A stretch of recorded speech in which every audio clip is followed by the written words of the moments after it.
তো হ্যালো বন্ধুরা, আসসালামু আলাইকুম। কেমন আছেন সবাই? আজকের ভিডিওটা টোটালি ফেসবুক কন্টেন্ট ক্রিয়েটরদের জন্য। এর বাইরে যদি কেউ আমার ভিডিওতে প্রবেশ করে থাকো তাহলে ভাই আমি অনুরোধ করে বলবো এখন এই ভিডিওটা স্কিপ করে তুমি চলে যাও, কারণ আজকের ভিডিওর টপিক্সটা হচ্ছে ভাইয়া যারা যারা ফেসবুকে বলতেছে কন্টেন্ট মনিটাইজেশন পাইতে এই সেটিংসটা অন করুন বা এই টিপসটা অবলম্বন করুন, তাইলেই তুমি কন্টেন্ট মনিটাইজেশন পাবা। তো আমি ফার্স্ট অফ অল একটা কথাই বলবো যে কোনো সেটিংস নাই কন্টেন্ট মনিটাইজেশন পাইতে, এবং কোনো টিপস নাই যেই টিপসটা অবলম্বন করলেই তুমি কন্টেন্ট মনিটাইজেশনটা পাবা।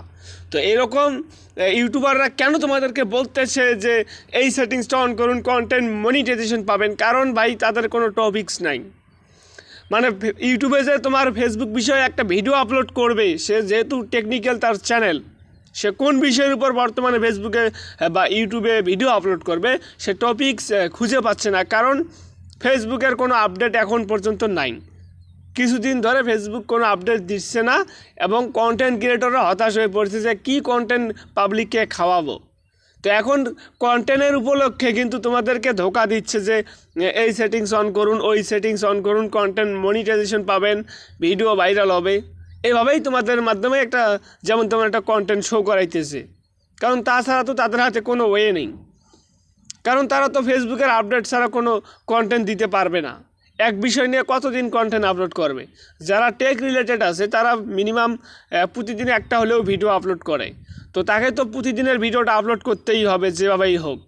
এই উপলক্ষে কিন্তু তারা তোমাদেরকে এই ধোকাটা দিয়ে বলতেছে এই সেটিংস অন করুন, টপিকস অবলম্বন করুন, আমি যে টিপসটা দেব সেই টিপসটা অনুযায়ী কাজ করুন, ফেসবুকে কন্টেন্ট মনিটাইজেশন পাবেন। এই যে আমার হাতে একটা স্মার্টফোন রয়েছে, তো এই স্মার্টফোনে আমি যদি ফেসবুক বিষয়ে ভিডিও আপলোড করি বা ফেসবুকে ভিডিও আপলোড করি, তো এখন দেখতে পাচ্ছি যে আমি কোনো না কোনো কারো কাছ থেকে অনুপ্রেরণা নেব। মানে আমি ইউটিউবে কারো না কারো ফ্যান হব, মানে ইউটিউবে যেন ফেসবুক বিষয়ে কেউ কথা বলে সেই কথা অনুযায়ী কাজ করব। ইউটিউবে গিয়ে বললাম যে আমি কিভাবে কন্টেন্ট মনিটাইজেশন পেতে পারি, তো এখন ইউটিউবে অসংখ্য ভিডিও আসলো, তো সেই ভিডিওগুলো দেখে আমার মনে মনে একটু ভালো লাগে।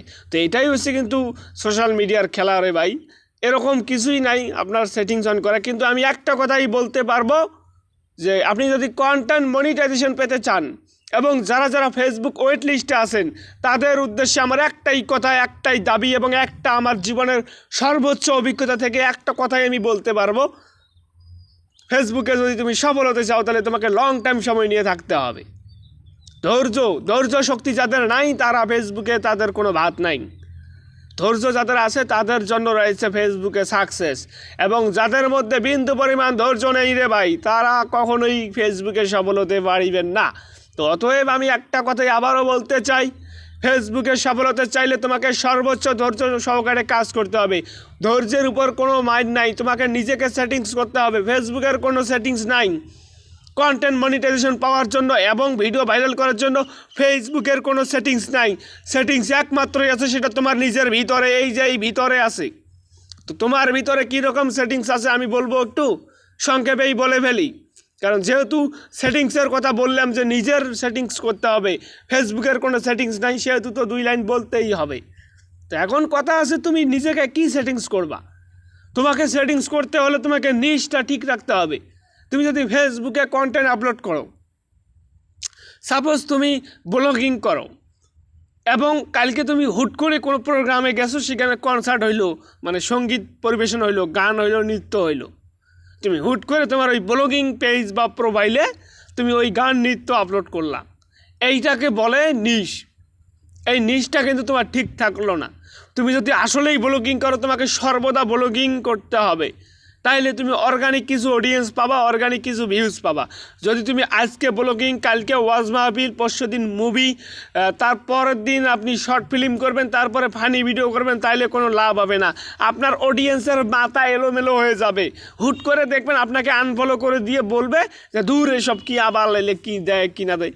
আচ্ছা তুমি একটা জিনিস ভালো করে লক্ষ্য করো তো, এই যে তুমি আমার ভিডিওটা দেখতেছো, এর মাঝে যদি তুমি আমার সাবস্ক্রাইবার হয়ে থাকো, আচ্ছা আমার ইউটিউব চ্যানেলে যদি আমি দিতাম যে টিকটকে তুমি কীভাবে টাকা ইনকাম করবা বা টিকটকে কীভাবে ভাইরাল হবা, তুমি কি আমার ভিডিওটা দেখতে রে ভাই? কখনোই দেখতে না, এটা নিজে নিজে ফিল করতে হবে। আমি আবারও বলতেছি, নিজের ভিতরে যা আছে তাই অনেক। তুমি যদি আমার ওই টিকটকে কীভাবে ভাইরাল হবে এই ভিডিওটা যদি তুমি না দেখো, তাহলে তোমার ভিডিও কেমনে দেখবে? তো এইভাবে নিজে নিজেকে ফিল করাতে হবে যে আমি কোন জিনিসটা কীভাবে মেনটেন করি, এবং আমার মতো অন্যরাও কিন্তু এভাবেই মেনটেন করে। তো আমি যতক্ষণ পর্যন্ত ফেসবুক রিলেটেড ভিডিও আমার এই ইউটিউব চ্যানেলে না দিতাম, ততক্ষণ পর্যন্ত তুমি আমার ভিডিও দেখতা না। কিন্তু যখন আমি ফেসবুক বিষয়ে ভিডিও আপলোড করবো, তখন তুমি বুঝবা মনে মনে, ও এই ভাই তো ফেসবুক বিষয়ে ভিডিও আপলোড করে, দেখি দেখি দেখি, হয়তো কোনো আপডেট আসছে, হয়তো কোনো নতুন কিছু আসছে, না এই ভাইয়ের ভিডিওটা দেখি। কিন্তু যখনই আমি টিকটকের ভিডিও দিতাম যে টিকটকে ভাইরাল হবেন কীভাবে, তখন কিন্তু তুমি দেখতে না, ধর আমি কেন টিকটক, আমি তো ফেসবুকে কাজ করি।